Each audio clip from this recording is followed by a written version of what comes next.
Good morning. Let us begin where our founders began in 1776, when in the course of human events it becomes necessary for one people to dissolve the political bonds which have connected them with another. With those words, our founders courageously began our Declaration of Independence from an oppressive monarch for, among other grievances, the king's refusal to follow rightfully passed laws. In the course of today's events, it becomes necessary for us to address, among other grievances, the President's failure to faithfully execute the law. When crafting the Constitution, the founders feared the return of a monarchy in America. And having just fought a war of independence, they specifically feared the prospect of a king president corrupted by foreign influence.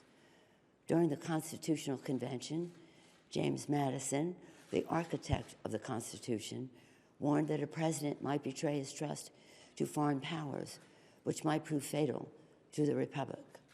Another founder, Gouverneur Morris, feared that a president may be bribed by a greater interest to betray his trust.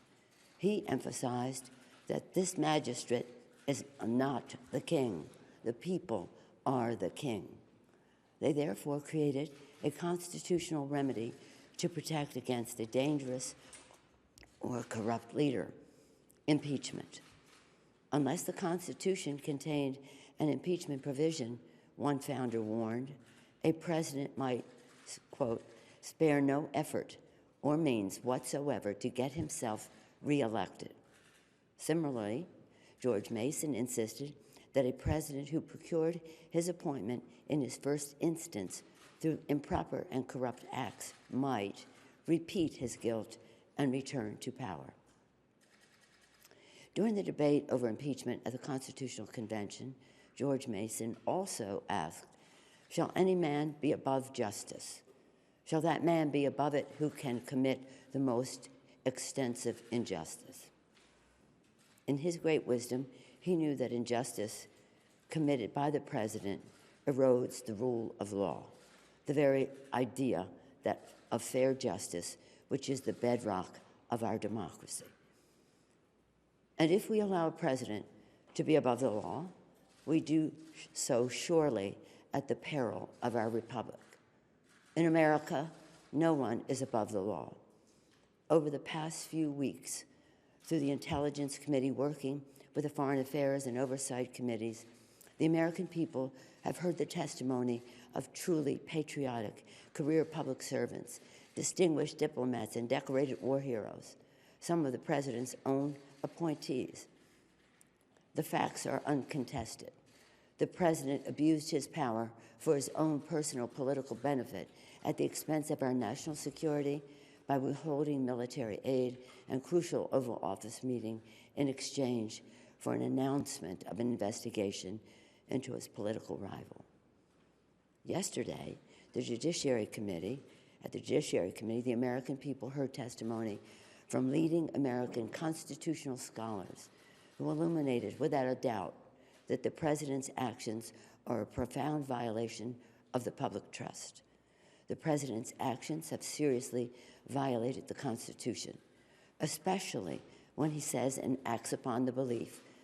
Article 2 says, "I can do whatever I want."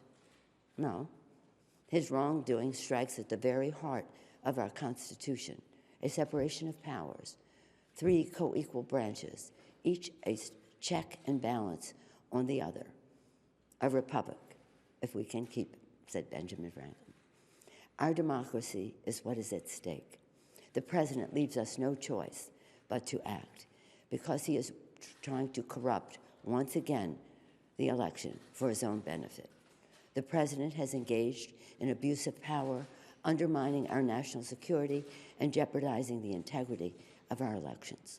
His actions are in defiance of the vision of our founders and the oath of office that he takes to preserve, protect, and defend the Constitution of the United States.